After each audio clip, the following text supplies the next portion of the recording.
Now for more on this, we're being joined by Edward P. Joseph, Senior Fellow at the Johns Hopkins University School of Advanced International Studies and Foreign Policy Analyst, joining us from Washington, D.C.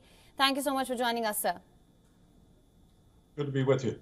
Mr. Joseph, I want to begin by asking you, the world is watching as Iranian emergency crew carry out search operations. You've been a former U.S. Army helicopter pilot.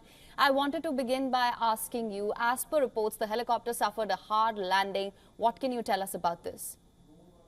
Well, that terminology can mean a lot. And of course, that as of this moment, we do not know the condition of President Raisi. We do not know. He could be in relatively secure condition, but grounded on the ground after a so-called hard landing. A hard landing can just mean that the aircraft came into contact in an unnatural way with the ground. It doesn't necessarily mean a catastrophic failure or that there were fatalities. So that's a very broad description. What we should keep in mind here is that in contrast to aircraft, to fixed-wing airplanes, helicopters do not want to fly. Helicopters have to be kept in equilibrium by the pilot. And they're much more complex. They're much more prey to mechanical issues. And in this case, where there's bad weather, they're much more prey to accidents. Why? Because typically helicopters fly at low level. And that means that in bad weather, a helicopter is much more likely to come into contact with a hill, a mountain, or other obstacles like power lines. And so we just don't know the condition of President Raisi. We do not know the extent of the damage to the aircraft and what they mean by a hard landing. Please. Absolutely. We are waiting on those developments, of course. From what we do know, the helicopter that crashed with the Iranian president on board was an American Bell 412. It's reportedly an older design. At one time, Iran had some 12 of such choppers. Could you tell us a little bit about this? Well, I used to fly Bell helicopters. I flew the UH-1.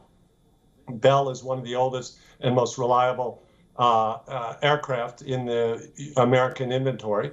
So these are aircraft that are not prey to mechanical issues, but we have to remember that helicopters are also highly maintenance intensive. So much depends on how well a helicopter is maintained, whether the replacement parts are put in a timely fashion and are high quality.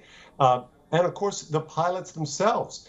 How good are the pilots? Presumably, an aircraft carrying the president of the country and as well as the foreign minister, you would have highly experienced pilots. But we don't know whether the avionics are up to date. That is the electronics in the aircraft that help keep it out of harm's way, that radar systems that are designed for safety in the aircraft. We have no idea of the condition of those. And again, there's an array of complications that can arise with respect to a helicopter. And I emphasize this because, of course, there will be suspicion, even if President Raisi survives and is fine along with the foreign minister, there will be suspicions of foul play.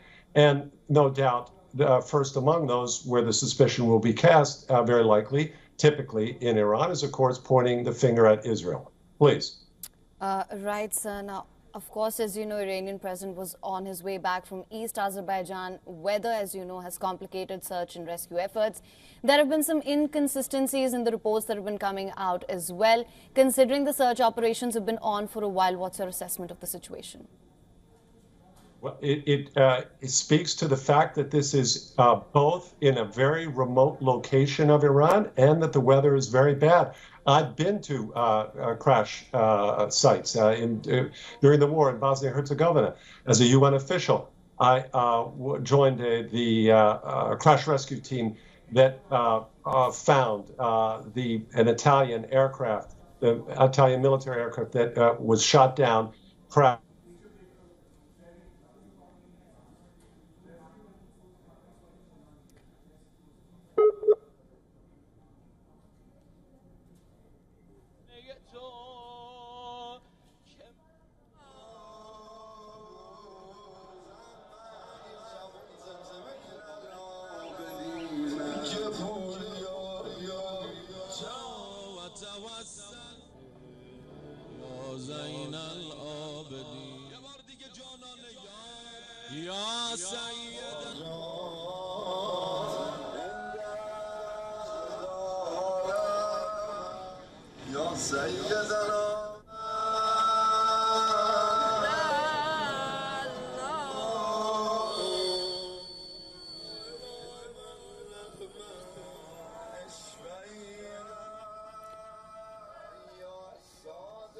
All right, of course, we'll continue to bring you all the developments from what we do know right now in reports that are coming in. Search and rescue teams, they have arrived at the heat source that was identified by a UAV as per reports. As of now, no clue of President Raisi's chopper there. They have found nothing substantial at the site where the heat source was identified. Of course, rescue operations are underway to locate the site of the crash. Over 12 hours after the helicopter carrying Iranian President Ebrahim Raisi and 8 others crashed in northern Iran on Sunday, over 70 rescue teams, they continue to search.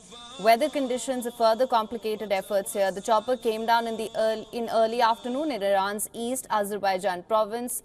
It triggered a massive search operation. Of course, the efforts include deployment of military drones and dozens of rescue teams.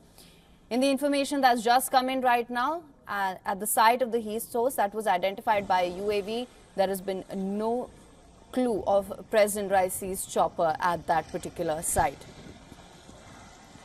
Initially, officials did say that they were able to make contact with some of the passengers aboard the helicopter, but so far emergency crews have not been able to reach the crash site amid reported fog, extreme cold weather there. Iranian Foreign Minister Hossein Amirabdollahian was also on board. Conditions of both Raisi and Abdollahian remain unknown as temperatures, as I mentioned earlier, dropped in this mountainous area. Islamic Revolutionary Guard Corps announced late on Sunday that they had detected the exact location. However, there have been some inconsistencies in the reports that have been coming out. Of course, search and rescue operations are underway. They are yet to locate the site of the crash. For latest news, download the WION app and subscribe to our YouTube channel.